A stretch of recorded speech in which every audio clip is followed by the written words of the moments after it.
everyone. Welcome back to the Glass Seeds podcast. This is our show where two hockey aficionados discuss their perspectives on headlines surrounding the NHL, including recent stories, game highlights, league culture, and other topics trending amongst the fans. This is Viddy. And my name is Mrinal, and this week we are moving on in our previews, and we're moving in a weasterly direction. Weast? Okay. All right. For all you SpongeBob fans.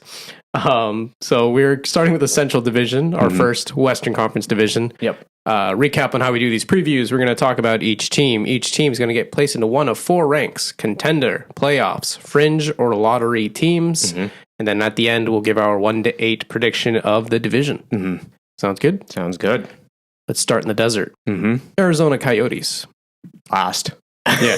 Last. Easily last. Lottery. But sorry. I will argue, I feel kind of dumb talking about this team in the sense of anything other than the fact that they don't have a place to play.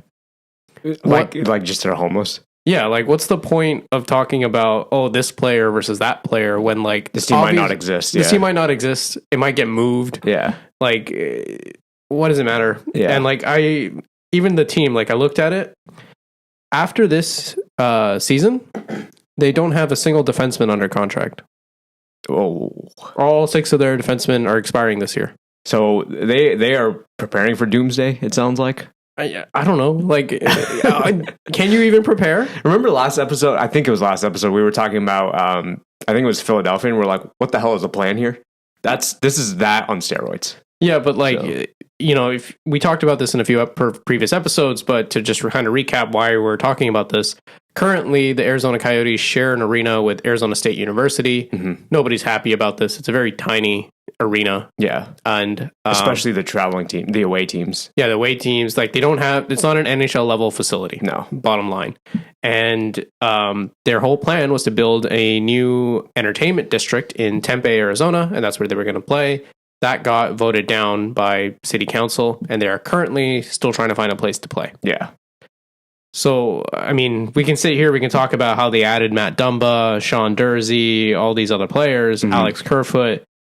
Most of these seem like cap casualties from other teams, but it doesn't really matter outside of the fact that they need a place to play. No, this is, I don't even know why we're discussing this. This team is, one, gonna end up last in the Central Division, and two, they might end up worse than last. In 2 seasons, let's see if we're even talking about the Coyotes. So if you're interested in buying a Coyotes jersey, I would probably do it now. Yeah, this team's gonna make the playoffs, play in the playoffs in Arizona State University. Yeah, that's so sad. Yeah, if they do, that's even a worse look on the league. Yeah, right. I don't think they have the skill to do it, but yeah. This is not just a lottery team. This is a team that just straight up might not exist in a few years.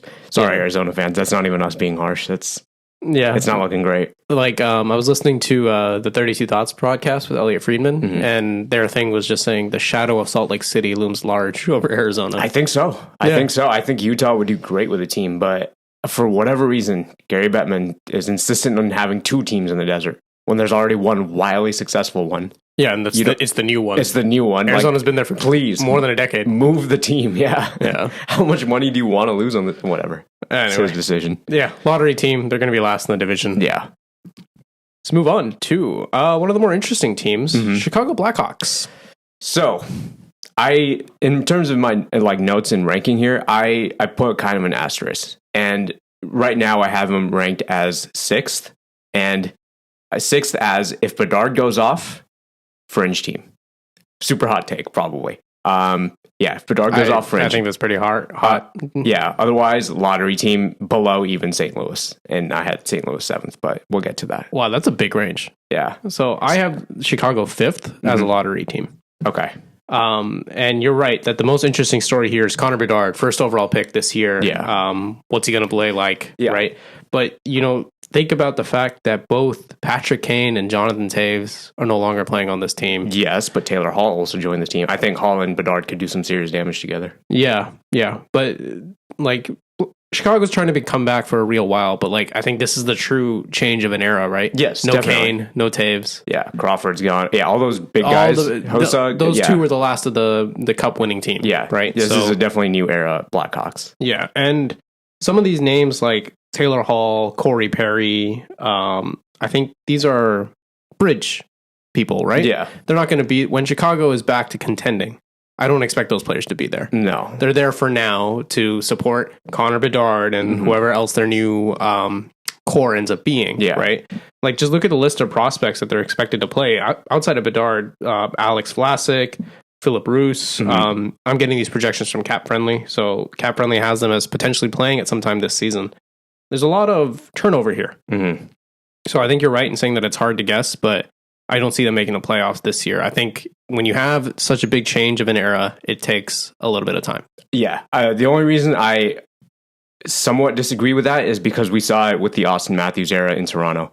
I mean, Toronto was bad for how long? And then the first year they had Matthews, they made the playoffs. Nobody was expecting it. Sure, they didn't do well, but nobody expected them to even get close to the playoffs, and they did. And Bedard is in that conversation with Matthews, McDavid, Crosby, whatever you want to call it.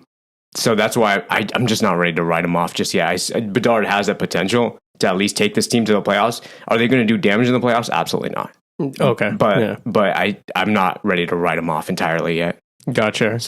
I will say that Austin Matthews didn't do that alone. They brought in Marner and Nylander with him. This is true, yeah. So I don't think Chicago has those level of players yet.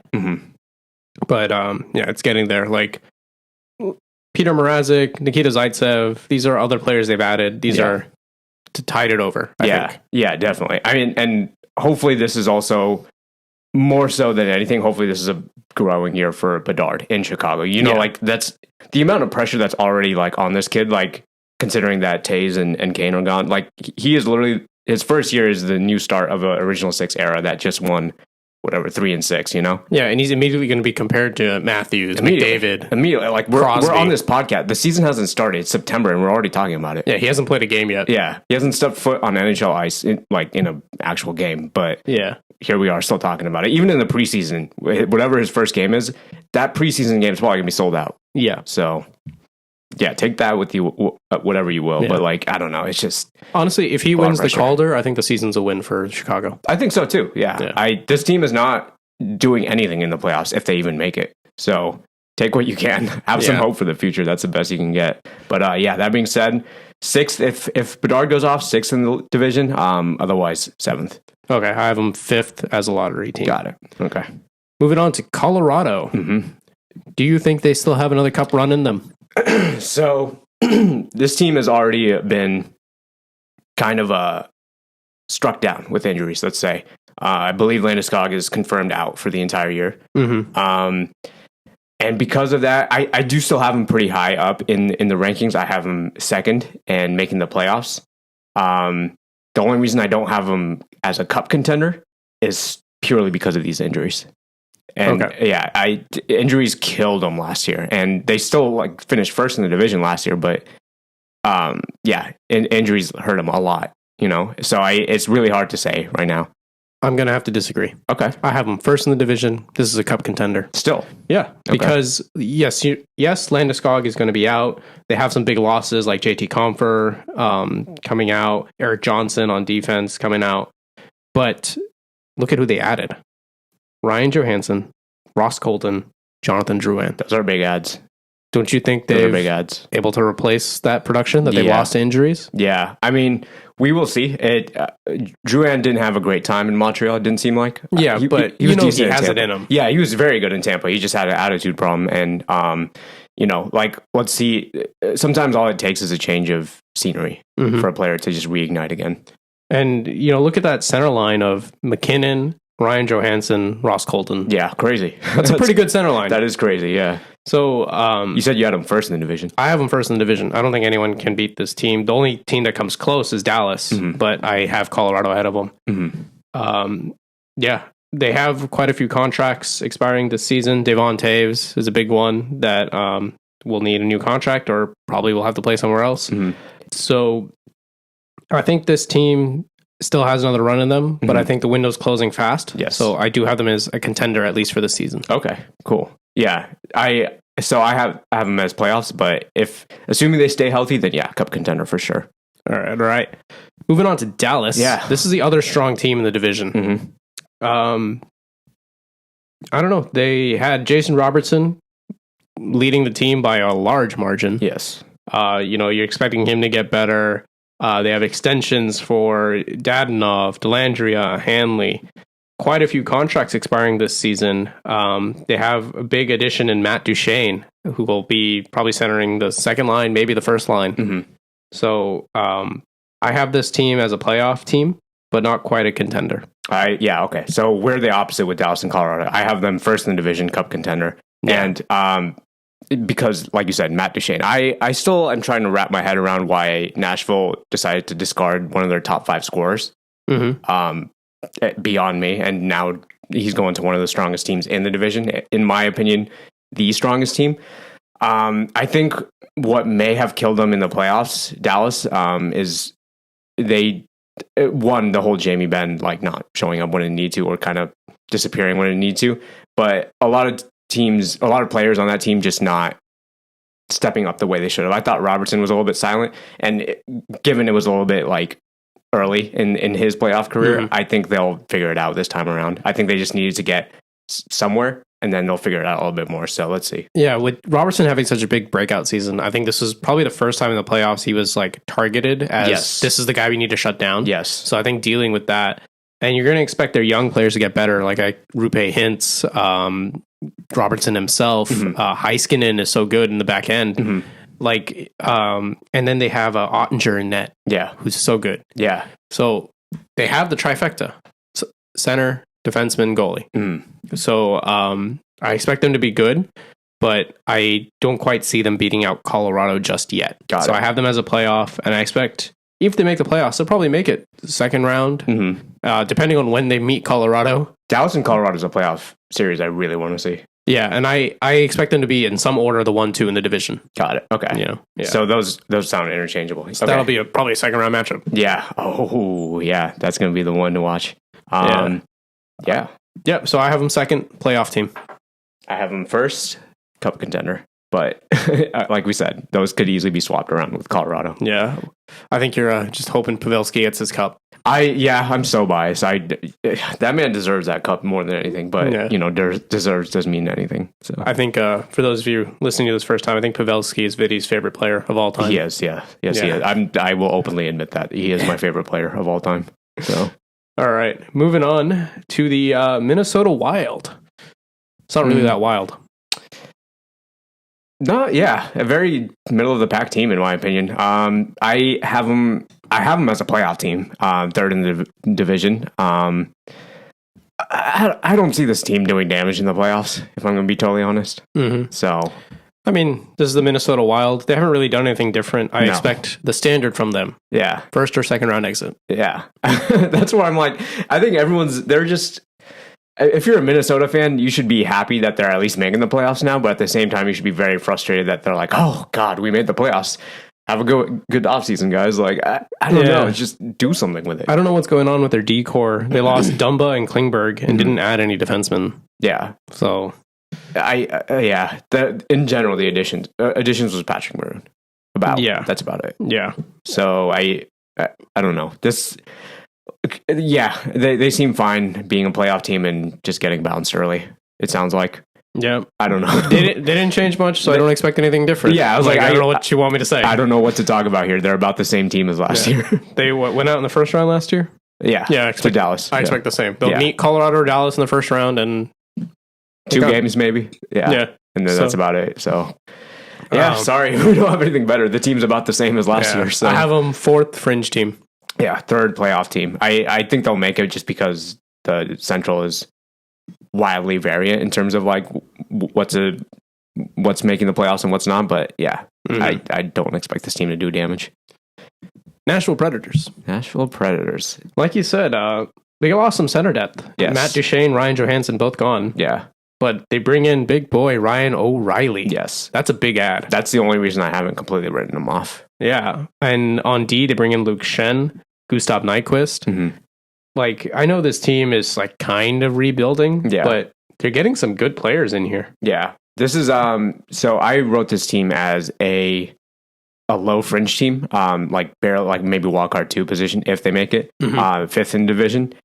Just because Ryan O'Reilly, like you said, is a big ad, and I'm not ready to write them off just yet. Sure, they've lost still trying to understand why they got rid of Duchesne and Foot, and Johansson's going to Colorado, but I don't know. I'm just not ready to write this team off just yet. But that being said, even if they make the playoffs, that this is a team that's winning 1-2 games, unless they just come out of the blue and pull Florida Panthers and go far. But I don't expect it. So I wrote this team third in the division, but I put them as fringe because what I'm expecting is when we get to the Pacific, I'm expecting 5 teams from the Pacific to make it 3 from the Central. I see. Which means if Dallas and Colorado are in, then there's only 1 spot left, and I expect Nashville and Minnesota to fight for that last spot. Got it. So with that out of the way, they do have the trifecta. Mm-hmm. They have a center in Ryan O'Reilly, top line center, top defenseman in Roman Josi, and a starting goalie in Jose Saros. Mm-hmm. So yeah, their goalie situation is pretty good. Like even if they are rebuilding, they're not quite bottoming out. Yeah. So I expect this team to be decent. You know, middle of the pack team. They might make the playoffs. I think they'll be fighting Minnesota for it. I don't even think this is a team that needs to fully rebuild, to be totally honest. No, this is like what they say, the retool. Yeah. This is like a retool, This is a perfect example of a retool team. Yeah. So a core of like Ryan O'Reilly, Roman Josi, Ryan McDonough, Jose Saros, that's a decent core you could build around. It's not the youngest core, and they will need to get some youth in there in a couple seasons, but you can do that. Yeah. That's doable. Yeah. So the thing is, even if this team doesn't make the playoffs, sure, they don't have like a super high lottery chance, but they still have a lottery chance. Yeah. And I'm not knowledgeable enough in terms of next year's draft or the year after to see how stacked it is. But I mean, it's not to say that, the top 3 picks aren't always the best picks. Look at Cale Makar, for example. So, and I would like to note, they right now have almost $8 million in projected cap space. Yeah, they've got a lot. They have room to make some moves. Yes. And Barry Trotz is in there first year as GM. True. Yeah. You'd expect him to do something. Yeah. So we could see something out of Nashville. Yeah. But yeah, I think this is a middle of the division team. Yeah. Third place. The good thing, it's a little side tangent. The good thing is Nashville has always been, in terms of management, I think a very intelligent team. Yes. I think this is the first year without David Poile. Yes. And even then, he was a very smart GM, I think. A very calculated GM. And I think passing it off to Barry Trotz is like a perfect segue. The dude is, both of them are very methodical in what they're doing. And I think it's going to help them become a team better faster than we expect. Like you said, a retool, not a rebuild. Yes. So I agree. I'm excited to see how this goes. Even if they don't make the playoffs, I don't think Nashville has anything to hang their heads about. Yeah, absolutely. I think this is a team that could... When was it they went to the Cup final? 18? 17. Okay. Yeah, I think they'll be back to that strength in sooner than we expect. Yeah, I'm putting them fringe this year, but if they manage their cap space right, they could easily be playoff team next year. Absolutely. I completely agree. So, yeah, if you're a Nashville fan, whatever happens, you should be happy. I wouldn't hang your head about anything. And they're a fun team to watch. They're a fun team, yeah. So, moving on here. St. Louis Blues. Yeah, not great.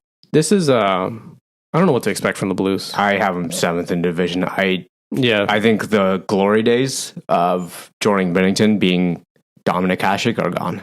Yeah, long gone. The thing is, they won that cup off of Jordan Bennington, who has not put that type of season together again. No, I still cannot believe he didn't win Conn Smythe. That man, they remember when they were last in January and fighting each other in practice? Yeah, and he showed up and was basically Jesus and saved the team? Yeah. Where was his Conn Smythe? Whatever. Ryan O'Reilly deserved it too, but I think Jordan Bennington deserved it more. Yeah, I mean, I digress. Side tangent, with every cup winning team, there are multiple people who could win a Conn Smythe. I just think Bennington actually deserved it. He saved that franchise that season. But yeah, he hasn't had that same type of success since. And not just that, it seems like the outbursts are really getting to his head. Yeah, that too. He's not really endeared himself to hockey fans outside of St. Louis. No, he's not composed at all. And as a goalie, not a good look. Someone should just fight him and get it over with. Didn't Fleury try? Fleury tried, and then the refs got in the way. If anyone was going to fight him, it was going to be Fleury, right? Yeah. I would have loved to see that. Yeah, but it's not just Binnington, right? Like Petrangelo's gone, Ryan O'Reilly's gone. this is not that team anymore. No. This is a rebuilding team. Yes. So I agree. 7th in the division. They'd be last if it wasn't for Arizona. Yeah. Like this is a lottery team. Yeah. And again, they got their cup. I don't know if they should. There's nothing they can really hang their heads about. This is just part of the life cycle. Yeah. And they didn't really do much. Like they added in Kevin Hayes and Oscar Sundqvist. Yeah. It's just pieces. Yeah. Those are depth pieces, I think. Yeah. So I expect them to be in the lottery, and I expect them to start getting in some youth with they already have a few young players, but getting in some support for them. Yeah, agreed. So 7th in the lottery, or 7th in the division, lottery team, but yeah, not much to expect. Just enjoy the season, I guess. Yep. So all right, last team in the Central, Winnipeg Jets. This is an interesting. I had a hard time. This is probably the team I had a hardest time placing. So naturally, I went the coward's way out and put them directly in the center, 4th. In a fringe position, because they did make the playoffs. They didn't do any damage at all. I think maybe they were a wild card team. But yeah, they went out pretty quickly last season. First round to Vegas. Yeah, went out very quickly.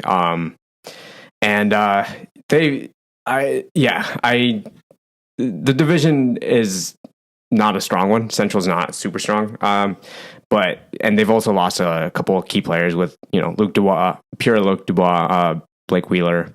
Those are the big ones. Those are the big ones, at least, yeah. And sure, they have, Laurent Brossoit in that, and, they got some reinforcement, but I don't know. And they've got a lot of big contracts expiring. I don't know. Connor Hellebuyck is another one we didn't even talk about. This is the big thing with Winnipeg is, do they blow it up or not? I feel like they should. And we've been asking this question for months now. Yes.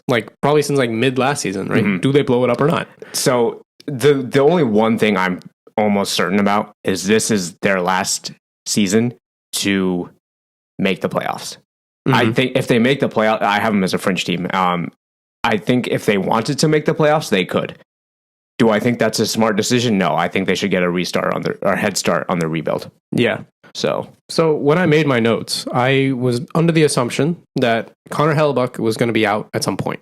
Yeah. So I put them as a lottery team. That's probably, that's smart. But a few days before we were recording this, Elliot Friedman's reporting, maybe not. Maybe they'll work it out. Oh, Hellebuyck gone before the season starts. Or sometime mid-season. Okay. Which, either way, I think if Hellebuyck goes, this team's done. Yes, absolutely, yeah. But Elliot Friedman's reporting that maybe they'll work it out and he'll stay. Mm-hmm. So now it might be better to put him in a fringe team, like you were saying. Yeah. But I have him as lottery, and there's also questions about, does Mark Scheifele stay? Because if they blow it up, then there's no point keeping Scheifele. No. There's no point keeping Kyle Connor. I don't know. If I'm a Winnipeg fan, I'm hoping they blow it up. They just blow it up early. Get a head start on your rebuild. Don't do what San Jose did, for example. Yeah, keep dragging it out. Yeah, because now you're really at the bottom. You're truly at the bottom. And at this point, you have some big assets to leverage.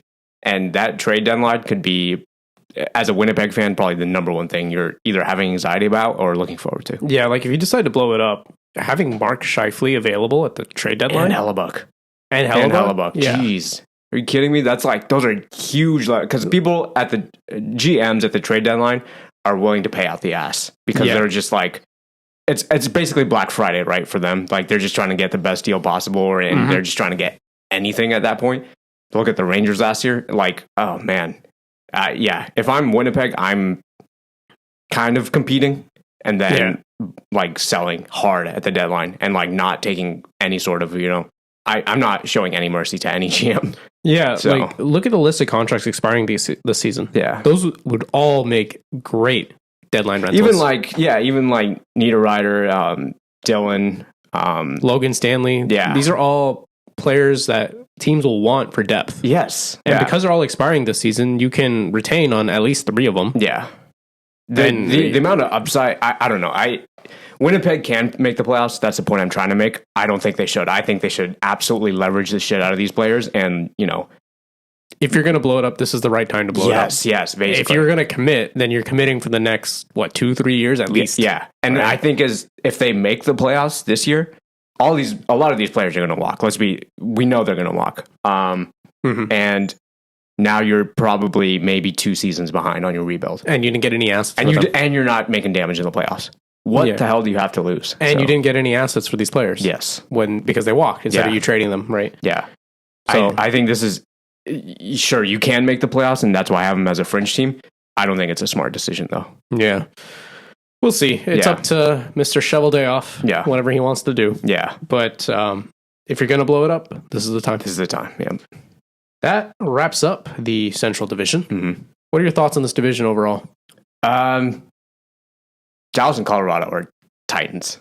Mm-hmm. The rest of them, or some of them are, they have the possibility to have very good rebuilds. And, assuming they leverage their cap and players and contracts correctly, like Winnipeg, Nashville.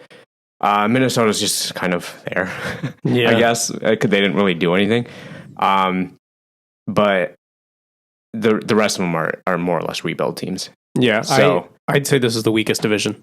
I'm not going to go that far. I think Pacific is worse, but I think this is a very good division. Yeah. Ooh, Pacific episode should be interesting. Then I have 3 contenders in the Pacific. Oh, absolutely not. Absolutely not. I strongly disagree with that. But yeah, I think this is a very middle of the pack division. But yeah, I do think Dallas and Colorado can do some damage. Yeah, like outside of Dallas and Colorado, it's basically all these teams could be lottery teams. Honestly, Nashville and Minnesota, like I wouldn't be surprised if they both missed the playoffs. Yeah, me too. And like Winnipeg sneaks in because they kept Hellebuck and he dragged the team there, something like that. Yeah, but it's an interesting division. Yeah. Can you give us your 1 to 8? Yeah, 1 to 8 is 1 Dallas as cup contender, 2 Colorado playoffs, and in parentheses because of injuries. If they stay healthy, then I'll put them as first.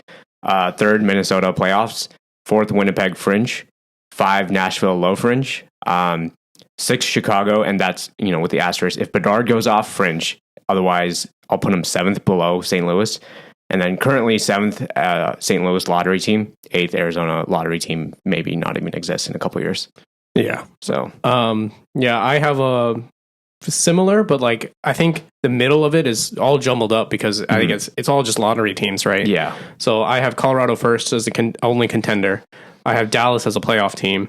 The 2 fringe teams I have is 3rd Nashville, 4th Minnesota. Okay. And then the rest are all lottery teams, and I have them in the order of Chicago, Winnipeg, St. Louis, Arizona. Yeah.